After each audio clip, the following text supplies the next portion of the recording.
പടയപ്പയെ വിശുദ്ധ ആനയായി കാണാതെ മൂന്നാറിൽ നിന്നും മാറ്റണമെന്ന് കോൺഗ്രസ് നേതൃത്വം.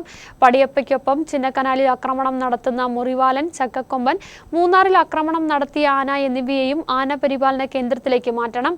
അരിക്കൊമ്പൻ വിഷയത്തിൽ ജില്ലാ കോൺഗ്രസ് നേതൃത്വം സമരം നടത്തിയതിന് സമാനമായി മൂന്നാറിലും സമരം നടത്തുന്നതിനെക്കുറിച്ച് ആലോചിക്കുമെന്നും നേതൃത്വം വ്യക്തമാക്കി. ഈ പടയപ്പയെ അതിനെ ഒരു എന്താ പറയുക വിശുദ്ധ കാട്ടാനയായി പ്രഖ്യാപിക്കാതെ അതിനെ അടിയന്തരമായി ഇവിടുന്ന് ട്രാൻസ്ലൊക്കേറ്റ് ചെയ്യേണ്ട, അല്ലെങ്കിൽ അതിനെ മറ്റ് സ്ഥലത്തേക്ക് മാറ്റേണ്ടത്, ആനത്താവളത്തിലേക്ക് എങ്ങോട്ടെങ്കിലും മാറ്റേണ്ടത് അടിയന്തരമായി ആവശ്യമായിരിക്കുകയാണ്.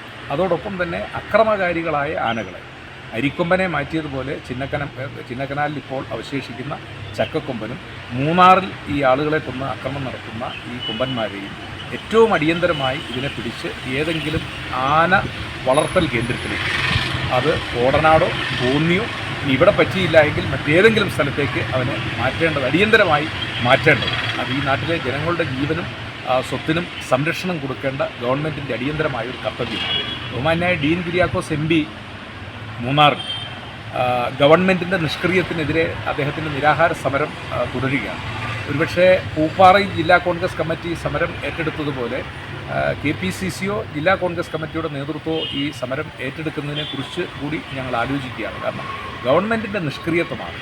ഇവിടെ സംസ്ഥാനത്തിനൊരു വനം വകുപ്പുണ്ടോ, വനം വകുപ്പ് മന്ത്രിയുണ്ടോ, ഈ വനം വകുപ്പിൻ്റെ ഉന്നത ഉദ്യോഗസ്ഥന്മാർ ഇവരൊക്കെ സ്വീകരിക്കുന്ന നിലപാടുകൾ എന്താ? അപ്പം നമുക്കറിയാം, എത്രയോ ദശാബ്ദ കാലങ്ങളായി മൂന്നാറിൽ വനം വകുപ്പിൻ്റെ പ്രധാനപ്പെട്ട ഓഫീസ്, അവിടെ DFOയുടെ ഓഫീസ്, അതുപോലെ തന്നെ റേഞ്ച് ഓഫീസ്, ഇതെല്ലാം ഉള്ളതാണ്. അപ്പം ഈ ഓഫീസ് കേന്ദ്രീകരിച്ച് പ്രവർത്തിക്കുന്ന വനം വകുപ്പ് ഉദ്യോഗസ്ഥന്മാർ എവിടെയെങ്കിലും ഇതുപോലെ വന്യജീവികൾ ഇറങ്ങിയാൽ അവയെ തുരത്താനോ അവയെ കാട്ടിലേക്ക് മാറ്റാനോ നീക്കം ചെയ്യാനോ ഉള്ള യാതൊരു നടപടികളും അവർ സ്വീകരിക്കുന്നില്ല എന്നുള്ളതാണ്. അതിൻ്റെ ഏറ്റവും അവസാനത്തെ ദുരന്തമാണ് ഇപ്പോൾ മൂന്നാറിലുണ്ടായി.